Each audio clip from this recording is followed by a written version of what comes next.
നമസ്കാരം, മലയാളി വാർത്തയിലേക്ക് സ്വാഗതം. കേരളത്തിന് ഏറെ നിർണായകമാണ് പുതിയ സാമ്പത്തിക വർഷം തുടങ്ങുന്ന ഇന്നേ ദിവസം. അധിക കടമെടുപ്പിനായുള്ള കേരളത്തിന്റെ ഇടക്കാല ഹർജിയിൽ സുപ്രീം കോടതി ഇന്നാണ് വിധി പറയുന്നത്. രാവിലെ 10:00-ക്കാണ് വിധി. ജസ്റ്റിസുമാരായ സൂര്യകാന്ത്, KV വിശ്വനാഥൻ എന്നിവരടങ്ങിയ ബെഞ്ചാണ് ഇടക്കാല ഉത്തരവ് ഇട്ടിരിക്കുന്നത്. 10,000 കോടി കൂടി അധികമായി കടമെടുക്കാൻ അനുവദിക്കണം എന്നതാണ് കേരളത്തിന്റെ ആവശ്യം. അതുകൊണ്ട് തന്നെ കേരളത്തെ സംബന്ധിച്ചിടത്തോളം വിധി അത്രയേറെ പ്രാധാന്യമുള്ളതാകും. ഹർജിയിൽ ഉന്നയിച്ച വിഷയങ്ങൾ ചർച്ചയിലൂടെ പരിഹരിക്കാൻ കേന്ദ്രത്തിനോടും കേരളത്തിനോടും കോടതി നിർദ്ദേശിച്ചിരുന്നുവെങ്കിലും ഇതിൽ ഫലമില്ലാതെ വന്നതോടെയാണ് കേസിൽ കോടതി വീണ്ടും വാദം കേട്ടത്.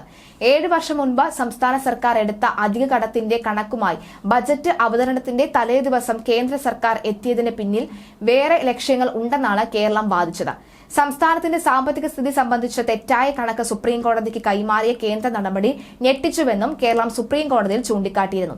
എന്നാൽ 2023-24 സാമ്പത്തിക വർഷത്തിൽ GSDP-യുടെ 4.25% ഇതുവരെ കടം കേരളം ഏറ്റെടുത്തിട്ടുണ്ട് എന്നും ഇനി 25,000 കോടി കൂടി കടമെടുക്കാൻ അനുവദിച്ചാൽ അത് 7% കഴിയുമെന്നുമാണ് കേന്ദ്രം വാദിച്ചത്. രൂക്ഷമായ വാദപ്രതിവാദങ്ങളാണ് കോടതിയിൽ ഹർജി സംബന്ധിച്ച് നടന്നത്. ഈ സാമ്പത്തിക വർഷം അവസാനിക്കുന്നതിന് മുൻപ് ഇടക്കാല ഉത്തരവ് വേണമെന്നായിരുന്നു കേരളത്തിന്റെ ആവശ്യം. എന്നാൽ പുതിയ സാമ്പത്തിക വർഷത്തിന്റെ ആദ്യ ദിനമാണ് ഹർജിയിൽ ഉത്തരവ് എത്തുന്നത്. കടമെടുപ്പ് വെട്ടിക്കുറച്ചതിനെതിരെ കേരളം നൽകിയ പ്രധാന ഹർജി നിലവിൽ കോടതിയുടെ പരിഗണനയിലുണ്ട്. ഇന്ന് 10:00-ക്കാണ് വിധി പറയുന്നത് സുപ്രീം കോടതി. എന്തായാലും ഈ ഒരു ദിവസം കേരളത്തെ സംബന്ധിച്ച് അതീവ നിർണായകമാണ്. എന്തായാലും നോക്കാം നമുക്ക് എങ്ങനെയായിരിക്കാം സുപ്രീം കോടതിയുടെ വിധി വരിക എന്ന്. ജസ്റ്റിസുമാരായ സൂര്യകാന്ത്, KV വിശ്വനാഥൻ എന്നിവരടങ്ങിയ ബെഞ്ചാണ് ഇടക്കാല ഉത്തരവ് ഇട്ടിരിക്കുന്നത്. 10,000 കോടി കൂടി അധികമായി കടമെടുക്കാൻ അനുവദിക്കണമെന്നാണ് കേരളത്തിന്റെ പ്രധാന ആവശ്യം.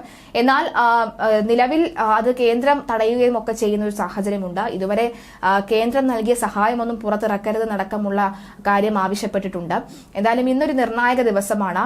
അതുമാത്രമല്ല ഇന്നത്തെ വിധി ഒരു പക്ഷേ ഈ തെരഞ്ഞെടുപ്പ് പ്രചാരണത്തിനിടയിലൊക്കെ തന്നെ വരുന്ന ഒരു വിധി കൂടിയാണ്. അതുകൊണ്ട് അതിനെ എങ്ങനെ ബാധിക്കുമെന്നത് കൂടി കണ്ടറിയേണ്ടതുണ്ട്. 10:00-യോടുകൂടി വിധി വരാനുള്ള സാധ്യത ഏറെയാണ്. എന്തായിരിക്കും സുപ്രീം കോടതി വിധി എന്ന് കണ്ടറിയേണ്ടതുണ്ട്. പലതരത്തിലുള്ള ഭാവി പരിപാടികൾ ഈ ഒരു എമൗണ്ട് അല്ലെങ്കിൽ ഈ ഒരു പണത്തിൽ നിന്നാണ് തുടങ്ങേണ്ടതെന്നടക്കമുള്ള കാര്യങ്ങൾ സർക്കാർ മുന്നോട്ട് വെച്ചിരിക്കുകയാണ്. എന്തായാലും ഈ സാമ്പത്തിക വർഷം ആരംഭിക്കുന്നത് എങ്ങനെയാണെന്ന് നമുക്ക് കണ്ടറിയാം.